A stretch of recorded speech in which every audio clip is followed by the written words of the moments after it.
Hi, everyone. We're starting a little bit early today.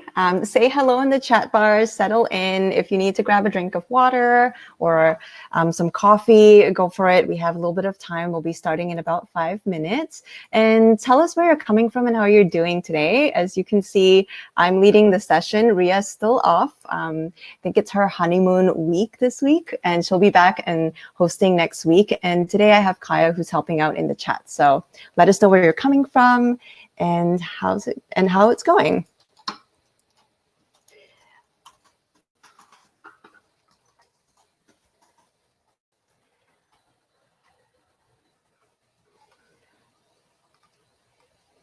So we're seeing a ton of people coming in from the East Coast today, one person from LA.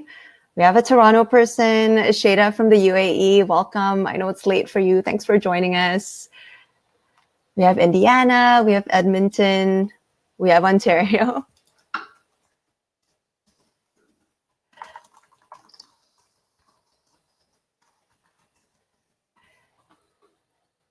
Arizona, Connecticut, lots of people filing in here. And how's it going with you guys? Are you open? Are you closed? Tell us, like, are you doing distance learning or is it a hybrid program? How is everything going? Like, the weather's getting a little colder here. I'm really sad. I'm not ready for the fall.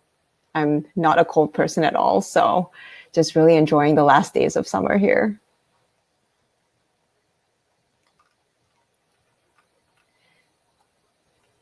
Hi, Saro. Nice to see you back here. And everyone who's coming back, like, welcome back again. So nice to see all of you. And we will give it a couple more minutes for everyone to file in. So today we're going to be talking about anxiety in early learning. We have a very special guest who has achieved a lot. Her energy is amazing. You guys are going to love her. And we're going to talk about anxiety from 3 different and unique perspectives. So if you guys have any questions around the topic, or if you feel like there's anything that you want to ask as we're going along, Kaya will be collecting questions and will be answering them as we go, as usual.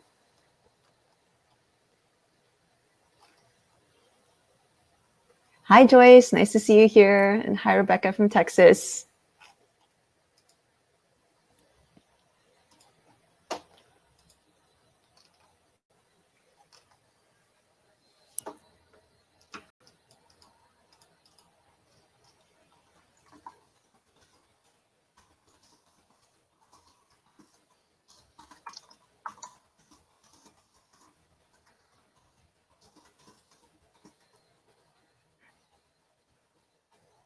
Hi, Sabrina from Toronto. Nice to see someone from Toronto as well. Hi, Nero. Welcome.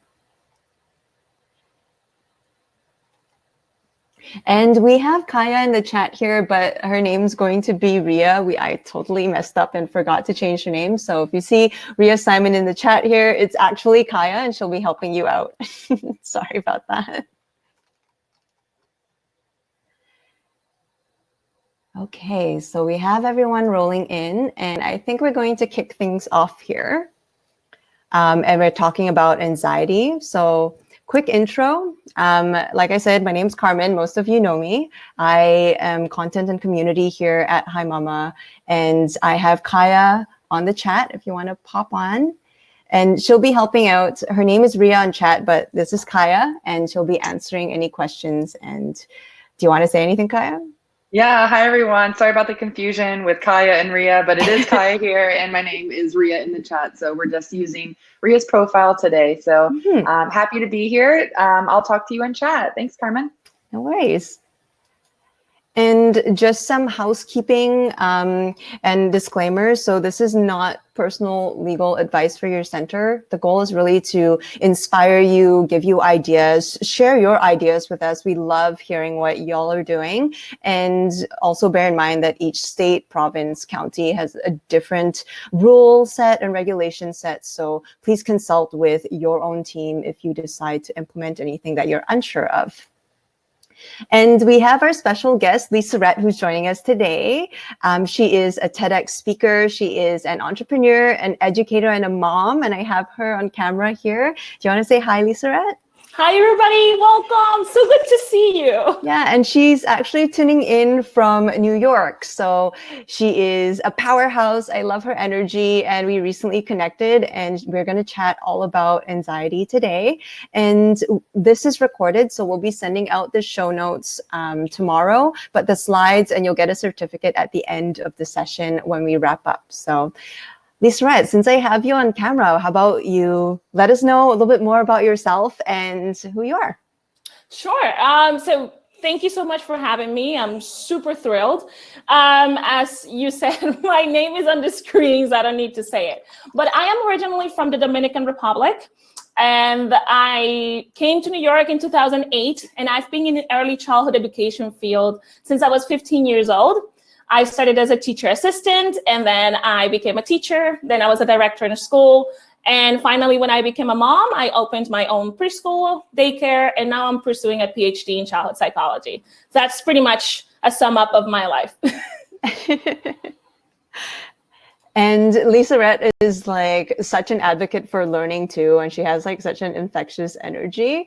Like, it's so awesome to have you here today, Lissarette. And thank you. Like I said, we're talking about anxiety. And it really is such a crazy time for us. Like, returning to school during a global pandemic is so stressful. And because we have basically all three perspectives in one person, we're going to be talking about the entrepreneurial childcare leader side of things first, and then we'll tuck into what it feels like as a parent making decisions on your children's education, and then as an educator in the classroom on how to manage your own anxiety, as well as children that you're feeling are anxious. So let's get into the entrepreneur perspective, Lissarette. Like, tell us more about, as a childcare owner, as someone who's leading a team, what are the things that you had to consider when running your business throughout COVID? Like, let's start there. So I could sum up everything and all the driving force to all the decisions I've made by saying safety. We obviously are following the guidelines of our leadership, and we are listening to everything that we are told and trying to keep employees and students safe. So in the end, when I gathered all the information, and New York was actually in a very difficult position at a point, especially when we had to shut down. Mainly when we decided to close, I knew it was going to hurt us from the financial and business point of view, but I just knew it was the right thing to do to make sure everybody was safe and their families were safe. So what really drove me was that, just thinking about everyone's safety, including my teachers. Right. So prioritizing safety, and also just the staff is not just like we're keeping open to service the parents. It's like every single person on your boat you're prioritizing. Yes. Yeah, go ahead. And that must be like a lot of responsibility. Like, and we're talking about anxiety here. So as a leader, Lissarette, how do you keep yourself so cheerful, so pumped up, like leading the charge over here? You know, I've heard that question throughout my life because I've always been this way. And some people, like, I can be very overwhelming. But it's perfect for working with kids because they really love it. But I do remember one of the lowest points was having a meeting with my staff after closing, walking into the room, and everybody was sobbing or like holding back tears. And it was just that moment when I'm like, what can I say right now that it's really going to convey everything is going to be fine? Like, I don't know if it's going to be fine. But as the leader of the team, my job is to make sure that everybody felt safe. And so the meeting went from like sitting on our little office room to like, we sat on the classroom, we sat on the floor, we did some breathing exercises. And then everybody just went around and spoke about what they were feeling, what were their fears, what they wanted.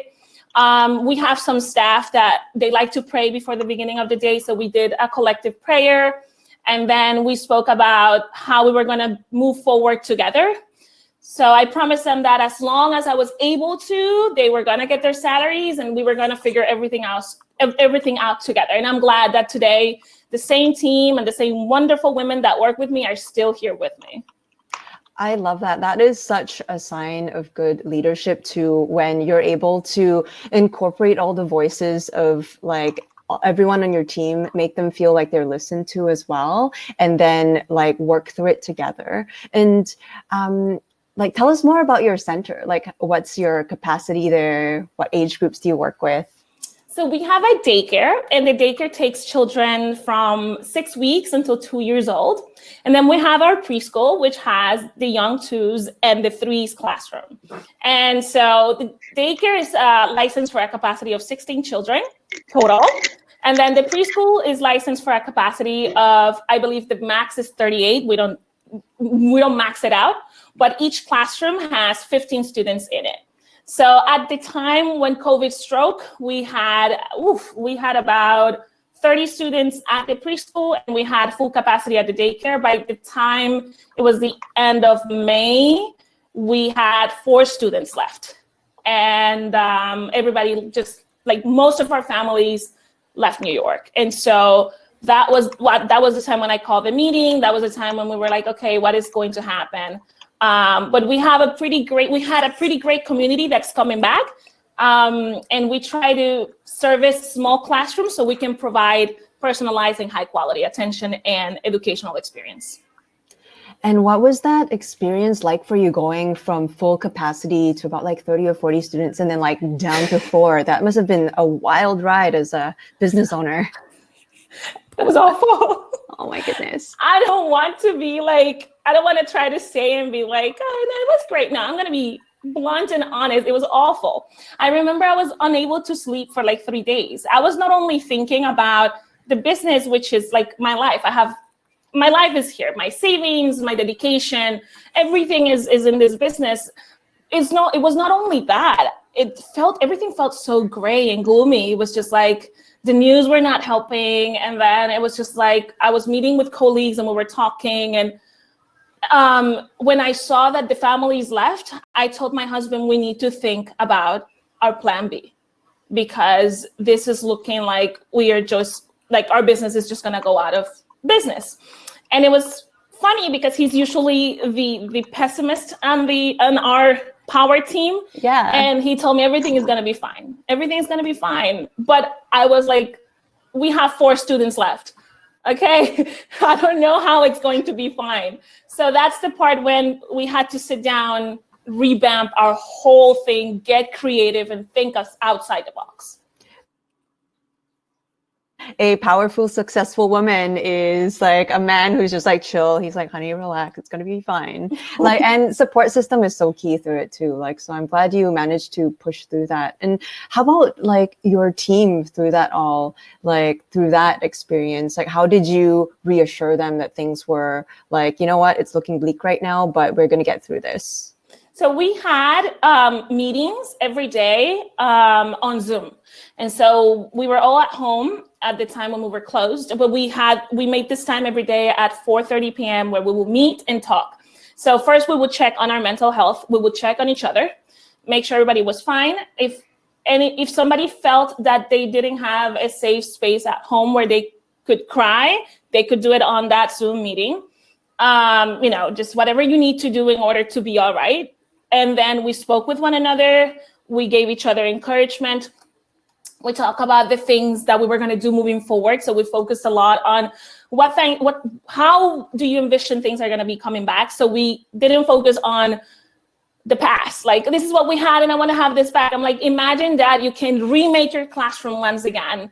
How do you envision that is going to be? And what will make you happy to see there? Who would you want to see? And all of that.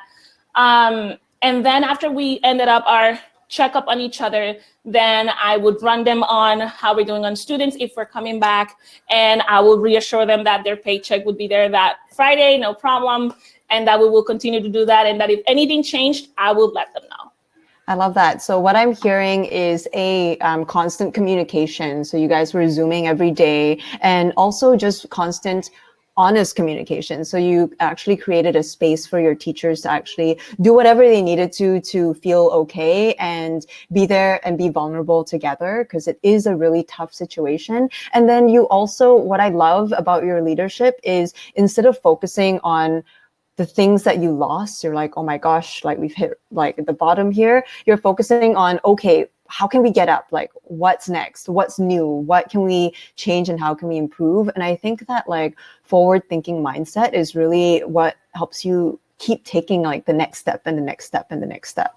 I think that when I was younger, I read a lot of self-help books and success and all of this. And there's one phrase that I will never forget when it spoke about people who are successful, things they have in common. And one of the things that that book mentioned was that people who are successful are those people who have nothing to fall back on. So they know that the only choice they have is to move forward, because if they go backwards, there's nothing. And so struggle should be a motivation for you. And that always stuck in my head, where like when you see that moment of struggle, you know that's the moment for growth for you. You have this opportunity to either move forward into action or back into safety. And so it's like, well, what does that really mean? Like, do you really want to stay there and wait? I mean, is that what you need to do? Or do you want to look at the future and be like, I can do this. It will happen and I will make it happen.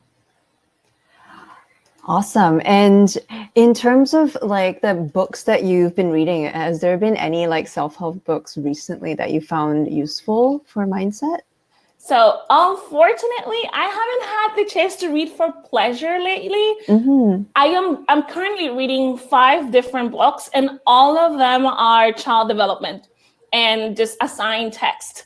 They are amazing, and I would totally recommend them, but they're basically focused on how to help children through trauma, how to identify trauma. So, but I do have one book that I read when I was in college, when I was about 20. I'm going to translate the title because it was in Spanish, but it's called The 7 Habits of Effective People. And I believe that's a bestseller worldwide. And that book helped me a lot. It's really important to, one, know who you are and know what works for you and create strategies around you so you can move forward in your career and, you know, whatever you are looking to do. For sure. And we'll include that link in the resources, The 7 Habits of Highly Effective People. I love that book too. So I'm glad to hear that you're recommending it. And just wanted to pause to tell everyone who's just filtering in, welcome. We started a little bit early today. We have Lissarette joining us. She is a mom, an entrepreneur, as well as an early educator, started her PhD. I don't know how this woman is doing about anxiety today, just to catch everyone up. So now that we've covered the entrepreneur leadership perspective, tell us more about the parent side of things. So I know you're a mom. Tell us about your kids. So aside from having my son's picture absolutely everywhere, like in my office and my phone, it's like he's just everywhere. So he's a constant in my thoughts, in my heart, in my life. And so when the pandemic struck, it was not only about making, like, he attends the preschool, and so he has his classroom with his friends, and he was taking speech therapy at the time. And that brings up a topic that I hope we touch, where it's like children who have these special needs and these special arrangements, and it's like, where do we leave them? And so he loves going to preschool. He loves his friends. And just the thought of taking that away from him broke my heart. I know there were parents who were very like, oh my God, I need to take my child away. And that's also a way that some parents felt. For me, it was like, I know how much he really loves socializing, and that is going to really affect him in his daily life. So as a parent, I was heartbroken that my child's routine was going to change. And I know he's at a delicate stage when his brain is absorbing all of these experiences. But I was also super scared. Like, I don't want him to get sick. And so it's like, I have to make decisions that are also beneficial for him as a human being. And it's like, okay, I don't want him to lose on the social aspect, but so that I think was harder than leading my team and like sitting down and do numbers. It was just, panic. And the pressure too of like doing right by your son, right? Like that as a parent, it's like, oh my goodness, like all these options. And like, is he back in school now? Like what's... Yeah, so now that we reopened, he is back in his class. Unfortunately, some of his friends did leave New York City. So when they came back, the originals that came back were only 4 out of that group. And they were asking, oh, where's such person and where is such person? And we did a few virtual hi with them. But eventually, obviously, they got into their own thing. We got into our own thing, and the kids got a bunch of new friends. But he's very happy. But I do understand that the whole pandemic, staying home, mask, all of these things was very overwhelming for him. For sure. And like, let's dive into the first topic here. Like in welcoming a new set of kids, like, cause you had to boost up your enrollment. So you're working with a ton of new families here. Like how's a lot of parents are worried about developmental regression. I've had my kids at home since March, like now they're transitioning back. Like, what are your thoughts on that? Like as a parent and as an educator? Absolutely. So from the educator perspective, which is the one where I can bring in a few resources, it's if we're talking about early childhood and we're talking about children, let's say 1-year-old until 4 or 5, they really benefit from the social aspect of school. Is like one of the main reasons why you send them into an early learning or a Head Start program or daycare. You want that because human beings are social beings. And so, you also want to think about, well, I want them to catch up and all of that. And when you have older children, then it gets a little bit more complicated because you have math and science and literacy and all these things that scaffold. And so if my child is in 2nd grade and they miss all this learning, what's going to happen when they go to 3rd grade? Are they going to be able to go to 3rd grade? My opinion, based on the research I've done and the advice of my mentors, is children can always catch up as long as they feel safe, as long as their brains are ready for that catching up.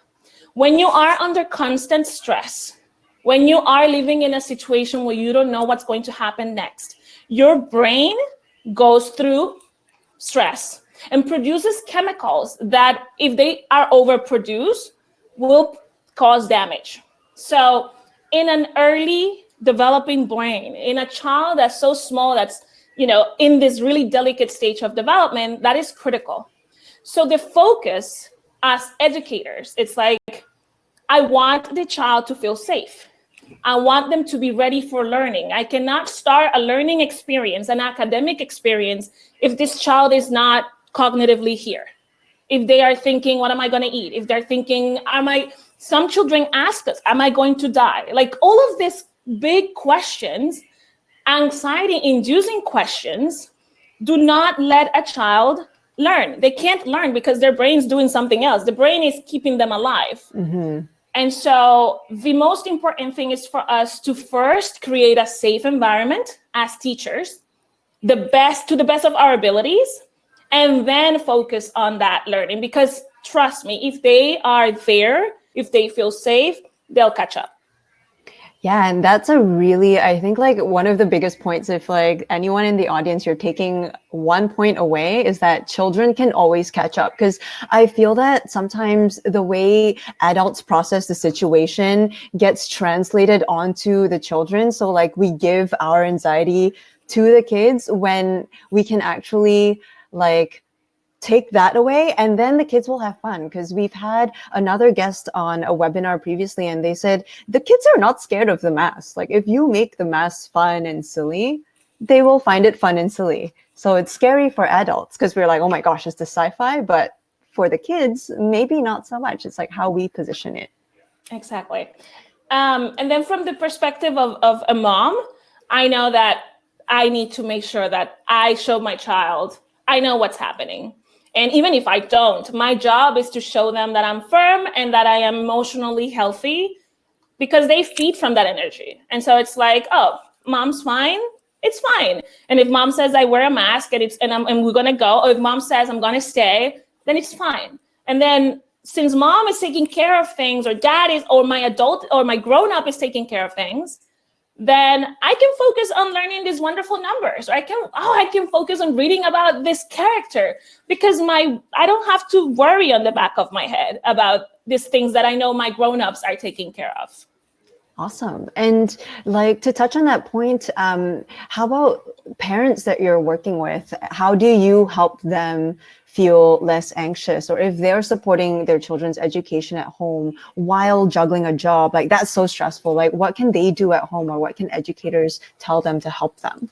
Absolutely. So you will have obviously different people who want and have different needs. And so the decisions that people make, depending on working from home or sending my child back or keeping them, are going to be based on their lives. And so each family is unique and different. For me particularly, I had a lot of families who were very anxious. And what I did was I created Zoom meetings with them while we were closed. And so I had meetings in which I will meet just with mom. And then I have meetings where I'll meet just with dad. And what I tried was to sort of give them, I don't want to say a lecture, but talk about child development while we also talk about, make jokes, wore funny hats. So there was like that sort of like the community stays together. We are going through this together. We're supporting your children virtually right now. I know you feel this way, but it's going to get better. And so that I feel that what I created was this reassuring space in which sometimes parents would come in and they would complain and scream and yell. And it was just like, we were all there together and we would just support one another. And then in the end, I got the emails. Thank you so much. I feel so much better now that I heard you say that. And I'm like, I'm here for you. And if you really feel you need to text me, feel free to do that. I love that. And I think that's like one of the mantras that we have here at Hi Mama. It's like early education is not just educating the kids. Early education is also educating the parents, because they have questions. They want to know how their kids are doing. And some of them are being first-time parents. So they're trying to figure it out. And we're the experts because you're with kids all day long, different ages. So that's really awesome that you are taking the time to talk to mom like one-on-one on a Zoom to listen to them. So that's a huge pro tip. And how about, you touched on children with special needs. Like, how are you, what are your thoughts on that, and how can the community support families with children who have special needs? So this is a huge, huge topic. And the reason why it's so important, it's because at least here, nobody's talking about it. So we're talking about, do we go back to school? Do we stay home? Are we reopening? And I feel nobody's really sitting and addressing. So what are we going to do with all these children who have IEPs? What are we going to do with all these children who go to, District 10 or District 7? Like, what are we going to do with the most vulnerable students we have that need us the most? And so it's like you are telling a parent that might have a child who had 2 services given to them at school, that now they have to not only provide for their families, but also make sure that that child continues to get those services.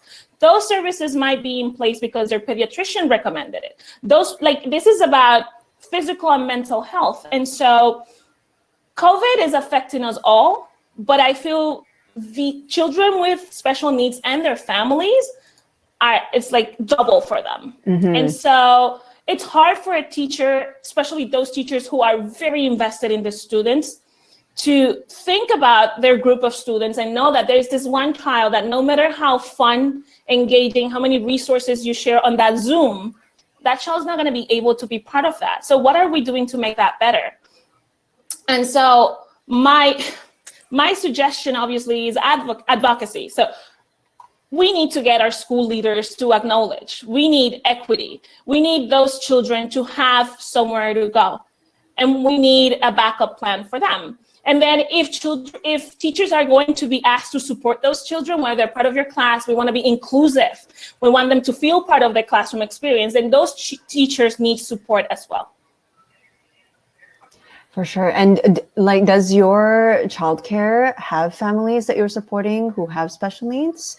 So we have 2 children who have special needs, and obviously for privacy reasons, I'm not going to give too many details. But it is the support they need, it's achievable. And what I did, and this is because I have, obviously, my business is a small business, and this might not be feasible for somebody with 95 children or 200. I met with that family virtually, and I try to explain to mom, what can we do to help the child when this or that happens? Because she would explain, well, I try to sit and I try to do this, and I'm like, yeah, because this is happening. And so trying to simply explain what is happening in that brain, and then what can you do to move forward? Don't get focused on this behavior, but rather, what can we do to move forward? And so, that was part of what I did. But again, not everybody's going to do that. Not everybody's going to have those resources. We truly need to advocate for those families to have somewhere to go, because they truly, truly need it. For sure. And like the sense that I'm getting for supporting like vulnerable children with special needs is such a one-on-one, like personalized experience for every single child and every single family. And we've had some schools actually dedicate like one teacher to do more one-on-one time. But again, it is very much situational, and that is like a special case that they're freeing up resources for that. And I wanted to kind of dig into some questions that we're getting here in the chat, like very busy chat today.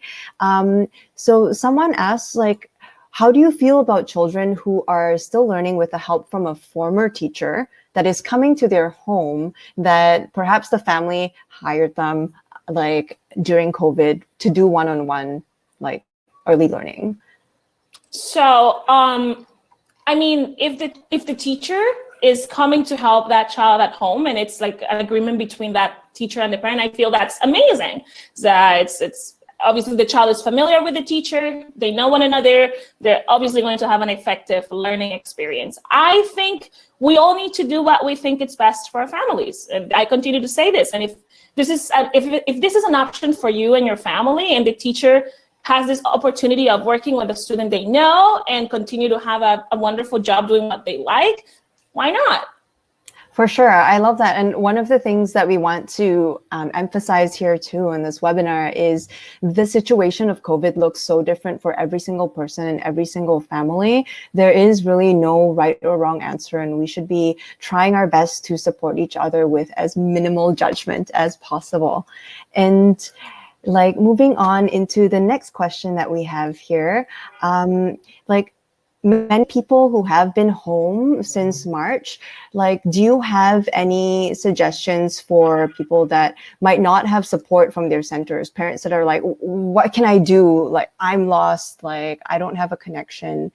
Yeah, like what is your recommendation for those parents? So if you are a parent, and obviously there's every kind of situation, and there might be places that, they might be more worried about their numbers, and they might be more worried about other things than their staff or their students or the families. As a parent, I feel it comes down to community. Find those other parents in your classroom, in that class that now it's virtual, or connect with them. Create your own little pod, your own little meetings, talk.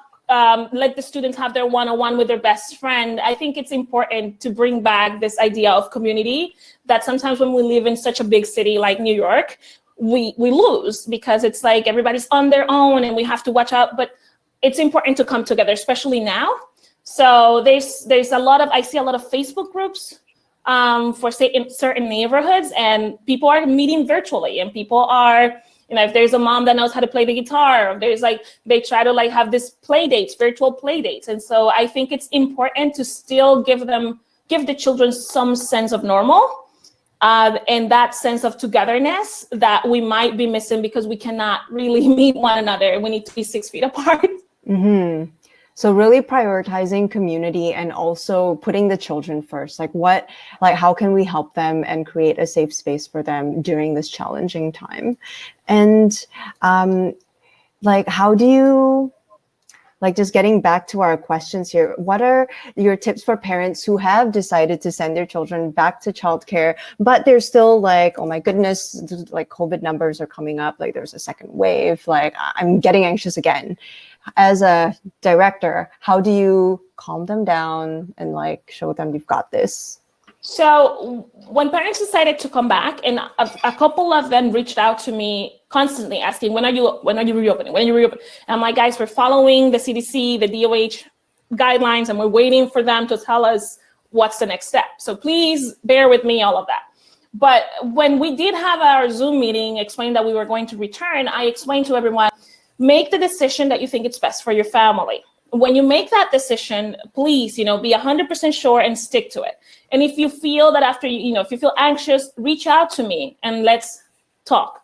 It is about the open communication. And it's, I send them very detailed emails in which I explained what I did in order to make sure that safety and health were the top priority. I explained what things we took away. We had a lot of specials in our school, and all of that went away to minimize the flow of people into the care space.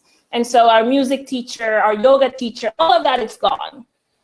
And I'm like, we're taking a little bit away from the learning experience so we can focus on safety. If you have any questions or suggestions or anything, please, I'm always available on my phone or email.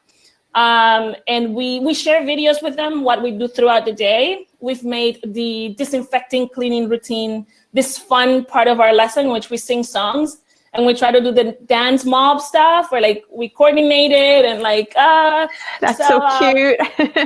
So it's been fun, but we're still sanitizing heavily 3 times a day, washing our hands, and still teaching vocabulary in Spanish and together, which is very, very important for these young children. Awesome. And that's actually a really good segue into our next point of view, which is the educator's angle. So just coming from the perspective of an ECE, now you're like a teacher in a classroom and you have all the responsibility of planning your lessons, screening the children, doing extra hygiene, hygiene routines. How do you balance that on top of regular duties and your mental health, creating a fun and safe space? That's a lot. Yeah, it's a lot because precisely we were in a meeting, a bunch of colleagues, and it's everybody is in different schools and different schools have different policies. So some of my, people that I know that are working in public schools are not even back into work yet. So they don't know when they're going to reopen. They get different and conflicting information every day, while there's another group of teachers that I know that are already teaching. They're virtual, they are supporting their students, but then they're having all these technical and issues where they have 70 students in a classroom at a time because there was an error in scheduling. So it is a very stressful and difficult time. As a teacher, I had very challenging moments in which I felt my leadership was not backing me up. So again, I feel it's important that you have a heart-to-heart with whoever is leading the efforts to continue the educational experience for the class, because it's just not only let's reopen and let's come back. It's what are we doing before we get there? Mm-hmm. Okay, I'm not opposed to reopening. I'm all for it, but what are you doing to make sure we're safe? I need a clear explanation. Because teachers, the kids are like our kids. And so it's not only about you, it's okay, I have my 20 students, this is not ideal. So what are we doing to make sure they're safe? And so creating a plan, having this communication and feeling supported is so important right now for not only for early childhood educators, but for every educator out there. For sure. And if you are in a classroom too, and your kids are struggling with the transition back from working at home with their parents, and then suddenly they're in a school environment, how do you identify this kind of stress and anxiety? And then how do you help them? So many early childhood or many educators are trained to first of all, your students. And if you have a brand new group of students, then you're usually trained to watch out for certain behaviors. And so when a child is not quite themselves, or when a child is, and if you're not sure, observation. You're doing your informal observation and you're like, I noticed that, Timmy didn't want to participate in anything today. And I understand we're back in school and this is a new environment, but I'm going to keep an eye on that. Anxiety looks very different in children than what it looks like in adults. So as adults, we are this this people who our brains are fully developed, and we have these big words we can use, and we can say, you know what, Carmen, I really need a break right now because I'm feeling overwhelmed, and I'm just gonna go and sit here and play with this ball and just breathe a little because this is just too much for me.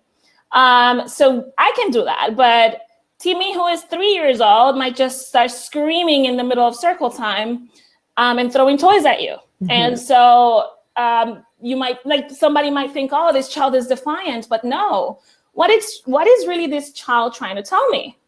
And obviously is that extra support and that uncertainty that is like, I am feeling really scared right now.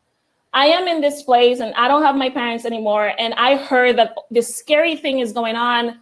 I'm just gonna cry. So I think it's important for teachers to develop, I know it's like when we're back in school, instead of jumping right into learning, let's develop this techniques. All right, guys.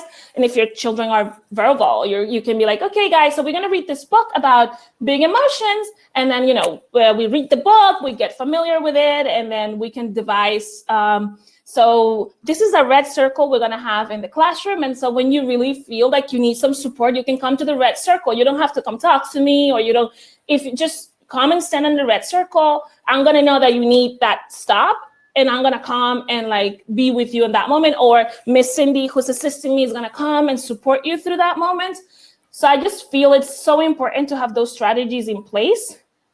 Identify, provide strategies, and have resources in order to support those students who have big emotions and just not the self-regulating tools that they need. For sure. And so what I'm hearing here is like actually creating a physical space.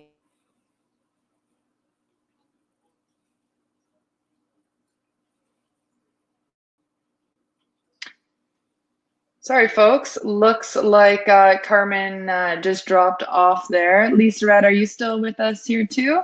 I am here. Okay, great. Awesome. Carmen is just trying to reconnect right now. So you were just talking about the spaces that that children can go to and providing resources and techniques and things for children to calm themselves and also to identify those emotions. They're so new to them, right? What sort of tips and what like language would you use to young children who are verbal? How would you suggest that they start calming their bodies down? And how would you suggest that? So one of the things that I always tell parents and teachers, which they're usually familiar, do not tell a child to calm down. That's the first thing. Like when a child is having a moment, we tend to be like, okay, calm down, you're okay, you're fine. And that's not going to help. That's actually going to make the person get more and more frustrated, especially because their brains are literally having like a moment. And so they need to have that moment in order to come back to a place where you can talk. I feel that, again, having a classroom, design parts of your classroom that have spots where they can go and try to help themselves and model that for them to see. And then the words you could use with them after they sort of calm down. So they're sobbing, they're standing there. You could go to their eye level and be like, wow, that was big, huh? Do you want to talk about it? Or, okay, that felt like a lot. Do you want to take some water? Do you want to take a break? Or do you want to come to the carpet with me? Or do you want to sit with Miss Cindy? Obviously, we have to make sure they're safe in the classroom, but at the same time, we have to address this moment in which they are just screaming for help. Keep notes, develop. I have a lot of stress balls in our preschool classroom. We have a basket, and we tell the kids, whenever you want to throw them, this is the area. And we have like a little sticker on the wall, like this is where you throw the ball. And like some of them already know. And I tell them before the toys or other kids, we go to our basket and we have all the colors. And so however you're feeling, pick that color and you can throw them on. And sometimes they go there and they spend like 10 minutes. Then they come back and it's like nothing happened. So it's about having resources and strategies and like having your classroom designed in a way that it can help you as well. Because it's so hard to focus on the rest of the class when you have a child that needs your support. Absolutely. I wish I had one of those areas in my house right now. That sounds like a really great technique. Thank you so much for sharing. Carmen, I'll let you take it away from here then. Awesome. Sorry about that. My internet dropped randomly and then reconnected. I'm back, everyone. Yay! And the big thing that I'm taking away from what you're saying, Lissarette, is that you're not fighting the anxiety. You're actually creating a space to help everyone process it. And you're not doing that just for the kids. You're also doing it for staff and for parents. And I think that's so key for us to remember. It's okay to not be in control, and it's okay to feel these feelings and sit with them, let them pass, and then take the next step after. I think it's just, we tell children it's so great to feel happy, enjoy. How do you feel today? And we make this huge hooray for positive emotions, but then it's not okay to feel anything negative. It's not okay. But all emotions are okay. All of them are normal. You're a human being, and you're gonna feel upset and you're gonna feel sad. And the point is not, I don't want you to feel that way. And no, no more crying, that's it. No, the point is, what are we going to do when I feel this way? So, okay, I'm sad right now. If I can say that I'm sad, if I have those tools. So what do I do with those emotions? I don't go to my partner and push them, or I don't shout at people. I need to be, if that's the language you can use, I need to be responsible for my emotions, but all emotions are okay and they're welcome. You are welcome. As a person, as a human being, you are loved and you're welcome. That's awesome. I really love that message. Like, as a human being, you are loved and you are welcome. And that ties back to your previous point about creating a safe space. And that is like the number one thing. If you can achieve that, the children can catch up. And one thing I wanted to ask, as an educator, how are you talking to children about COVID? Like, if they're asking questions and they're scared, like, what are your tips for that? So there is a lot of resources out there, including one that was created by a previous classmate of mine. There is a book. It was created by teachers. So it's not like professional book, but it's called The Big Scary Virus, I believe. I'm going to put the link somewhere at the end. And it's, I think there's another one called COVID Knocked on My Door. And so these are like books with these big illustrations that if you have a projector, you can print them out and then you can read this with the kids. I think as human beings, we're always afraid of the things we don't know. And that's why we're afraid of the darkness, or, when you hear a noise and it's like what's going on, I don't know. The more knowledge you have, the more power you have. And so in order to give that power over their emotions back to the children, they need to know what's going on. So shushing them away or being like, oh, no, this is adult stuff, we don't talk about it. No, we gotta talk about it using language, appropriate language, using teddy bears. We're gonna do our little colorful, beautiful masks. We need to make them part of the conversation because they are part of the situation and they need to get some sort of power. And so it's important that they will feel safer and more in control when they feel that they have an answer to whatever is going on around them. For sure. And I'm actually going to use this opportunity to shout out some people because I asked them in the chat what are their strategies. And Charlie said they get their children to breathe with them so they can calm down and tell them what's going on. And they work with 2 to 3 year olds. So that's a really good one. Just taking a pause to breathe. Noelle is saying children who learn emotional intelligence, it actually helps them achieve social competence as they get older. So don't neglect the emotion side of it. Like, it is so key at this stage. And we had Ume who shared with us previously. She said that they've been open for a month in New Jersey, and the kids, the special needs kids and the teachers have been all really supportive. Before reopening, they spent a lot of time on virtual classrooms. So just like you, Lissarette, and your teachers. And that was really helpful because maintaining the connection and coming into the classroom with compassion, it's already setting the foundation for success. And then Lucinda shared that the most important step is to not expect things to be exactly the same as before COVID. So don't put your expectations to go back to what it was like in February or even how school was reopening in last year, September, because it is a new game. We are all like kind of in this unknown right now. So moving on to the future with a new lens is helpful to take away that anxiety. So Really awesome. And the last question that I had on our list here is, how do you have any words of encouragement for the audience? Like any tips for them? So first of all, I am so proud of all of you. I know you don't know me and I don't know you, but the fact that you're in the classroom and you're making this work during this time, you are a champ. You deserve a hug, so virtual hug to everybody. Thank you for what you do, educators. Without you, the world wouldn't be going around. You're essential, you're loved, and we need you. More than that, stay positive. If you find it hard to do that, and if you feel like your own mental health is in a fragile place, honestly, if you need someone to talk to, you can send me an email. I'm happy to talk to you, but find your village, find people who you can talk to, find another teacher who's in a classroom.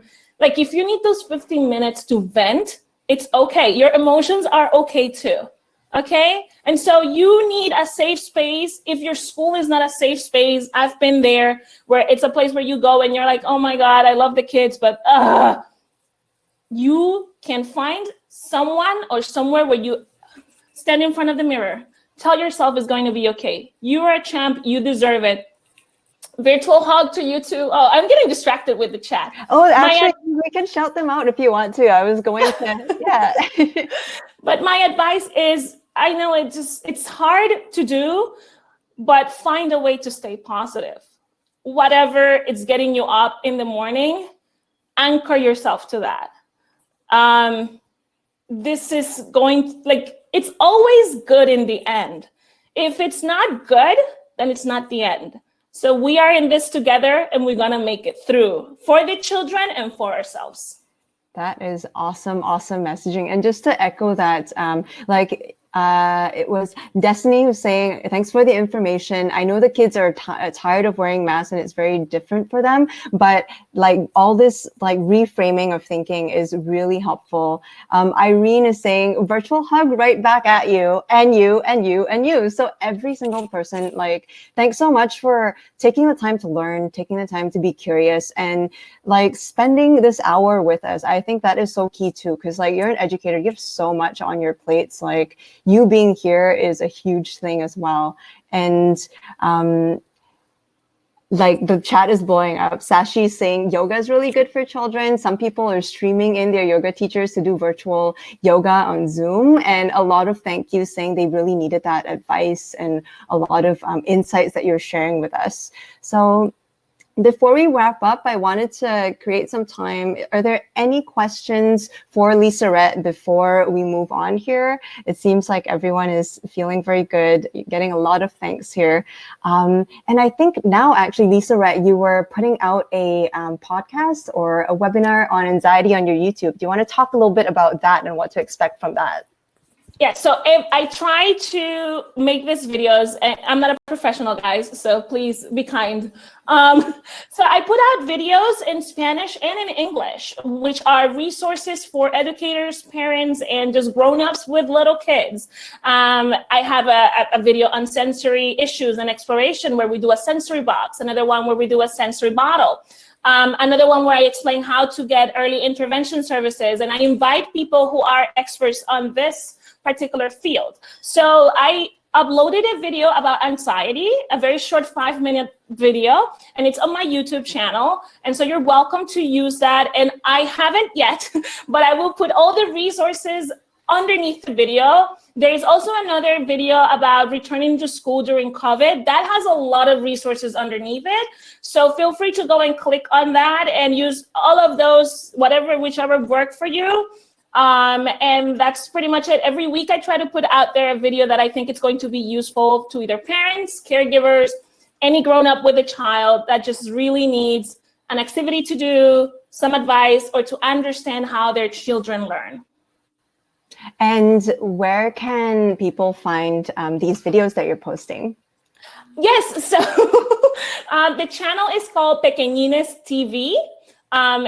It's like there's a link there. But yeah, so Pequeñines TV, it's my YouTube channel in which I publish all of these videos. come and subscribe. And if you have any suggestions for any topics you'd like to see, shoot me the DM or a email, and I'm happy to put it out there.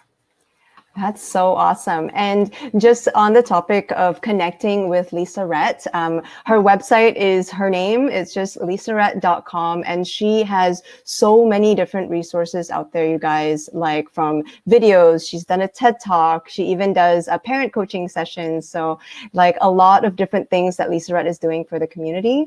If you're on social, like your handles are Lissarette also on Instagram and Twitter. And then your YouTube channel, Pequeñas TV.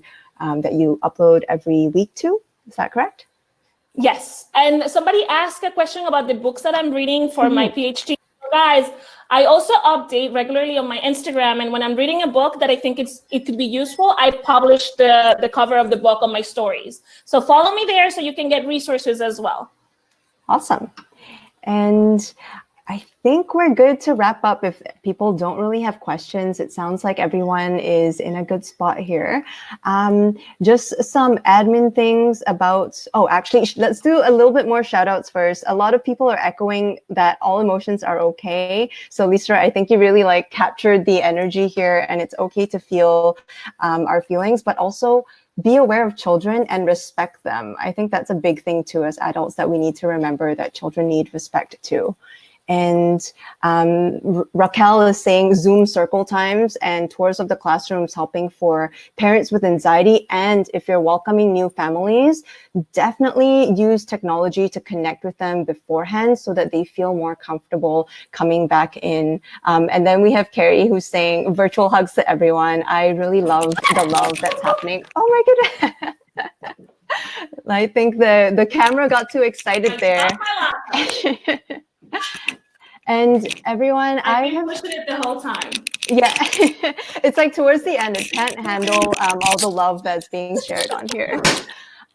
So in terms of resources, everyone, I've shared the certificate in the file section. So if you look on the left, the orange button there, the certificate as well as the slides are shared there in PDF format. So go ahead and download that. And I will also be sharing the recording and show notes with you guys. And for next week's session, we're going to talk all about how to build your center brand during COVID-19. So we talk about remaining connected with your community. Next week's really going to focus on how to present yourself as a childcare amidst all this craziness and really step up and support your families. So same time, same place, October 1st, next Thursday, we'll be there with everyone.